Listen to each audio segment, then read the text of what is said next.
ప్రభునందు ప్రియమైనటువంటి వాళ్ళారా, మన ప్రభువును రక్షకుడైనటువంటి యేసుక్రీస్తు వారి శుభనామమున మీ అందరికీ నా హృదయపూర్వకమైన వందనములు శుభములు తెలియజేయుచున్నాను. ఉదయకాల సమయంలో దేవుని వాక్యాన్ని ధ్యానం చేసుకుందామండి. కీర్తన గ్రంథం 72వ కీర్తన 18వ వచనం చదువుకుందాం. దేవుడైన యెహోవా ఇశ్రాయేలు యొక్క దేవుడు స్తుతింపబడునుగాక. ఆయన మాత్రమే ఆశ్చర్య కార్యములు చేయవాడు.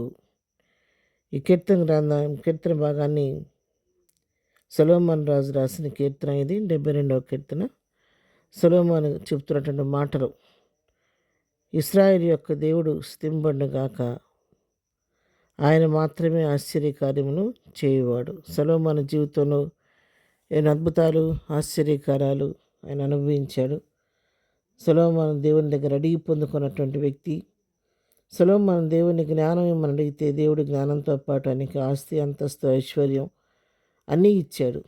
సొలొమోను వంటి జ్ఞాని లోకంలో లేడు. కానీ అంత జ్ఞాని అయిన సొలొమోను ప్రభు ఇస్తున్నటువంటి స్టేట్మెంట్ చూడండి. దేవుడిని యెహోవా ఇశ్రాయేలు యొక్క దేవుడు స్తుతింపబడును గాక, ఆయన మాత్రమే ఆశ్చర్య కార్యములు చేయవాడని చెప్పి చక్కగా ప్రభుని గురించి ఇక్కడ తెలియజేస్తూ ఉన్నాడు. అవునండి, మన ప్రభు ఆయన ఆశ్చర్యకరుడు, ఆలోచనకర్త, నిత్యుడగు తండ్రి అయిన సమాధానకర్త యొక్క అధిపతి. యెషయా గ్రంథం 9:6 ఈ మాటలు మనం గమనిస్తాం. ఎలయనగా మనకు శిశువు పుట్టెను, మన కుమారుడు అనుగ్రహింపబడెను, ఆయన భుజం మీద రాజ్యభారం ఉండెను. ఆశ్చర్యకరుడు, ఆలోచనకర్త, బలవంతుడైన దేవుడు, నిత్యుడగు తండ్రి, సమాధానకర్తకు అధిపతి అని అతనికి పేరు పెట్టబడను. ప్రభువారు పుట్టకముందే యెషయా చెప్పినటువంటి ప్రవచనం ఇది. పుట్టబోయే శిశువు, కన్యగర్భాన్ని ఉద్భవించబోయే శిశువు ఎలాంటి వాడుగా ఉంటాడో ఏనాడో ప్రవచించిన ప్రవచనంలో చెప్తున్నాడు. ఆయన ఆశ్చర్యకరుడు, ఆలోచనకర్త, బలవంతుడైన దేవుడు అని చెప్పి ఏనాడో ప్రవక్త ప్రవచించినట్టుగా మనం ఇక్కడ చూస్తున్నాం. ఆయన అద్భుతాలు, ఆశ్చర్య కార్యాలు చేసే దేవుడు. యోబు గ్రంథంలో కూడా మనం గమనించినట్లయితే 5వ అధ్యాయం 9వ వచనం చదువుతున్నాను.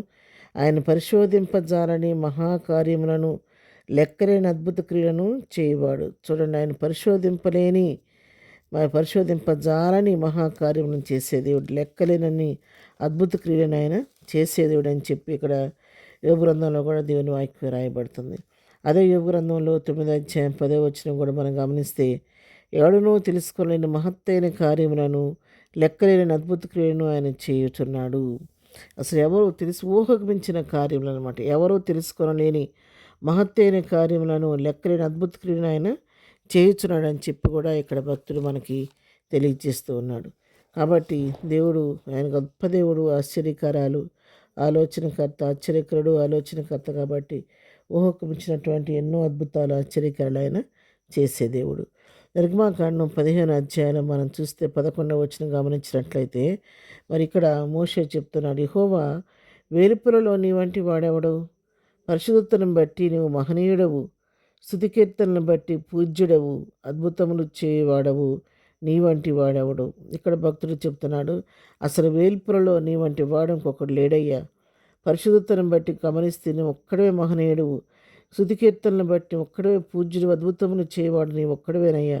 నీ వంటి వాడు లోకంలో మరొకడు లేడయ్యా అని చెప్పని ఇక్కడ కూడా భక్తుడు ప్రభు యొక్క ఔన్నత్యాన్ని గురించి, ఆయన యొక్క మరి బల ప్రభావాలను గురించి, ఆయన శక్తి సామర్థ్యాన్ని గురించి ఇక్కడ మాట్లాడుతున్నట్టుగా మనం గమనిస్తున్నాం. అవును ప్రియారా, మన దేవుడు అద్భుతాలు చేసే దేవుడు, ఆశ్చర్యకార్యాలు చేసే దేవుడు, అడుగుబాటి కంటే ఊహించోట అత్యధికంగా దయచేసే దేవుడు, అద్భుతమైన క్రియలు మన పట్ల జరిగించే దేవుడు.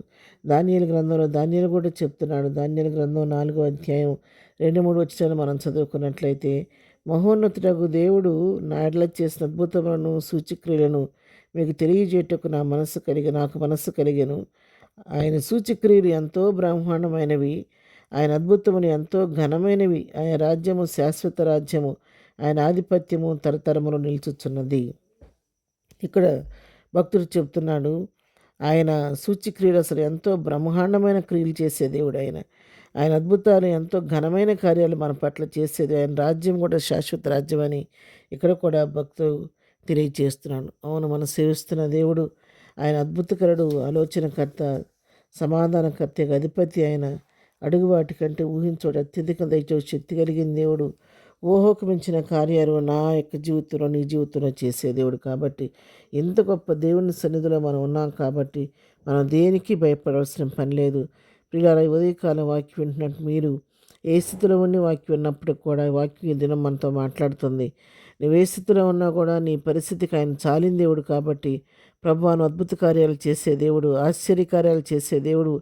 ఆశ్చర్యకార్యాలు చేయటం ఒక్కడవే గొప్పవాడు కాబట్టి నీవే ఆశ్చర్యకార్యం చేయగల శక్తి కలిగిన దేవుడు కాబట్టి నా జీవితంలో, నా కుటుంబంలో ఒక అద్భుత కార్యం జరిగించి, ఒక ఆశ్చర్యకార్యం జరిగించి నా స్థితిని మార్చు ప్రభువా అని ప్రభు సన్నిధిలో వేడుకుంటే తప్పకుండా ఆయన నీ ప్రార్థన ఆలకించి నీ పరిస్థితిని మార్చి అత్యున్నతముగా ఆయన హెచ్చించబోతున్నాడు.